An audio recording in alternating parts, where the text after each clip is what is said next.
We live in a world where happiness is often treated as the ultimate goal. Everywhere we turn, we hear phrases like, just be happy, good vibes only, and stay positive no matter what. It sounds uplifting, even empowering. But beneath this seemingly harmless advice lies a dangerous trap: toxic positivity. The idea that we must always be happy no matter what can do more harm than good. It pressures people to suppress real emotions, to pretend everything is fine when it isn't, and to deny the very struggles that make them human. Life is not meant to be a constant state of bliss, and forcing happiness in every situation is neither natural nor healthy. When we are told to be happy all the time, we start believing that negative emotions, pain, sadness, frustration, are problems to be fixed rather than natural parts of life. We push them aside, hoping they'll disappear, but emotions don't work that way. Suppressed feelings don't vanish. They grow stronger, manifesting in anxiety, burnout, and emotional numbness. Imagine telling someone who just lost a loved one to look on the bright side. Instead of offering comfort, this dismisses their grief, making them feel unheard and invalidated. True healing begins when emotions are acknowledged, not ignored. Toxic positivity is especially harmful in tough situations. When someone is struggling with mental health, financial hardship, or personal loss, forcing a positive mindset can make them feel even worse. It sends the message that their pain is unacceptable, that their struggles are simply a matter of attitude rather than real challenges that deserve empathy and support. People don't need a forced smile. They need understanding. They need space to process their emotions, to be vulnerable without fear of judgment. Real emotional resilience isn't about being happy all the time. It's about embracing the full range of emotions and learning how to navigate them. Work culture is one of the biggest breeding grounds for toxic positivity. Many workplaces promote always stay positive attitudes, discouraging employees from expressing stress or dissatisfaction. While motivation is important, ignoring real problems under the guise of positivity creates burnout, frustration, and a toxic environment where employees feel unheard. If a company refuses to acknowledge struggles and instead tells employees to just have a good attitude, it shifts responsibility away from the organization and onto individuals, making them feel guilty for their exhaustion. Positivity should uplift, not silence. Social media amplifies this issue. Platforms are flooded with perfectly curated images of people living their best life. Smiling faces, luxurious vacations, seemingly effortless success, all of it creates an illusion that happiness is the only acceptable state. This fuels comparison, making people question why they don't feel as happy as everyone else seems to be. The truth is, behind the smiles are struggles that go unseen. No one is happy all the time, and that's okay.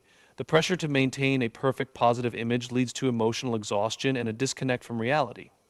Relationships also suffer under the weight of toxic positivity. When someone shares their struggles, they don't need a quick fix or a stay positive response. They need connection. Telling a friend who's struggling that everything happens for a reason may sound supportive, but it often shuts down meaningful conversation. Instead of feeling heard, they feel dismissed. True support comes from sitting with someone in their pain, acknowledging their emotions, and allowing them to process their experiences without pressure to move on quickly. One of the biggest misconceptions is that embracing negative emotions means being negative. This is far from the truth. Feeling sadness doesn't mean you're ungrateful. Acknowledging frustration doesn't make you weak. Allowing yourself to grieve doesn't mean you're broken. Real emotional strength comes from allowing emotions to exist without shame. When we accept our full emotional experience, we develop genuine resilience, one that isn't dependent on forced happiness but on true self-awareness. Toxic positivity also erases the reality of systemic issues. When people face discrimination, poverty, or injustice, telling them to just have a positive mindset ignores the real barriers they face. Change doesn't come from pretending everything is fine. It comes from recognizing problems and taking action. Optimism is valuable, but it must be balanced with realism. We don't grow by ignoring struggles. We grow by addressing them head on. So how do we break free from toxic positivity? It starts with allowing ourselves and others to feel. Instead of forcing a smile when we're hurting, we can practice honesty and self-compassion. Instead of telling someone to just think positive, we can say, I see you, I hear you, I'm here for you.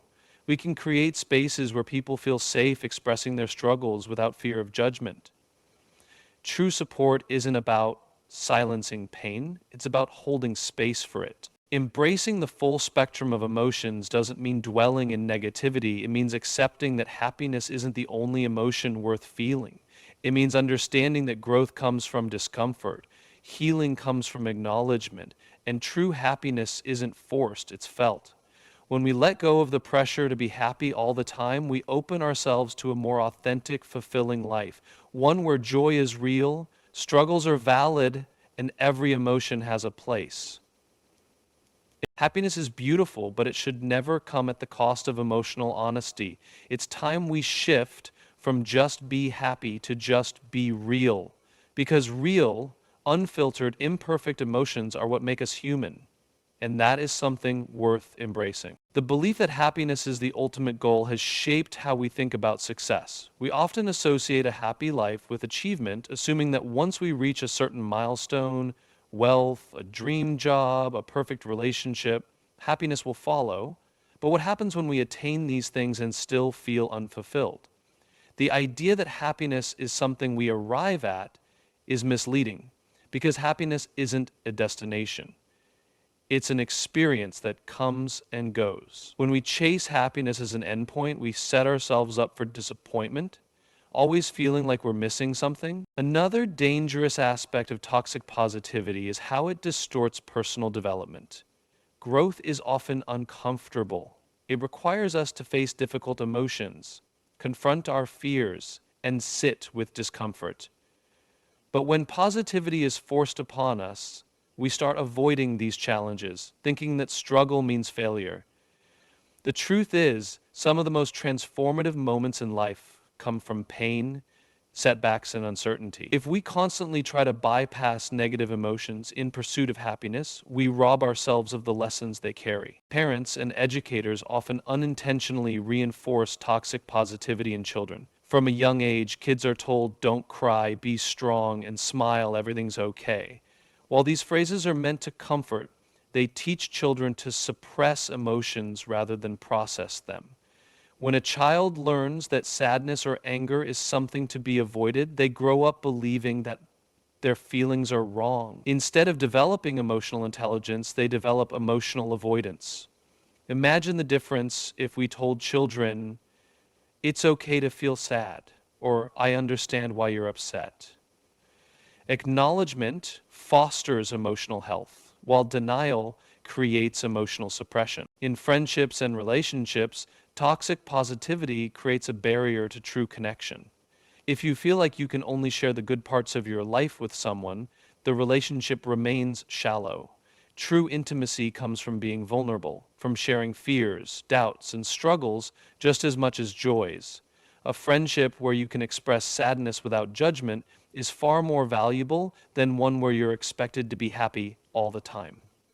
The next time someone opens up about their struggles, resist the urge to give a quick fix, like just stay positive. Instead, try saying, that sounds really hard. I'm here for you. That small shift makes all the difference. Toxic positivity is especially damaging in mental health conversations. People struggling with depression, anxiety, or grief don't need to hear, just think happy thoughts. Mental health is not a matter of mindset alone. It's complex and requires genuine support. When we dismiss someone's struggles with forced positivity, we discourage them from seeking real help. Instead, we should create a culture where it's okay to say, I'm not okay. A culture where reaching out for help is seen as strength, not weakness. Even in the world of self-improvement, toxic positivity sneaks in. We're constantly told to manifest success, visualize abundance, and eliminate negative thoughts. While mindset matters, it's not the sole factor in success. Pretending everything is fine won't fix deep-seated issues. Sometimes the best way to move forward isn't through blind optimism. It's through real, messy, uncomfortable self-reflection. True personal growth isn't about ignoring pain, it's about learning from it. Breaking free from toxic positivity doesn't mean rejecting happiness, it means embracing real happiness. the kind that isn't forced or performative. It means allowing emotions to come and go without guilt. It means creating relationships where struggles can be shared, not hidden. It means understanding that sadness, frustration, and fear don't make you weak. They make you human. So let's shift the narrative. Instead of telling people to just be happy, let's encourage them to just be real. Instead of forcing positivity, let's embrace authenticity.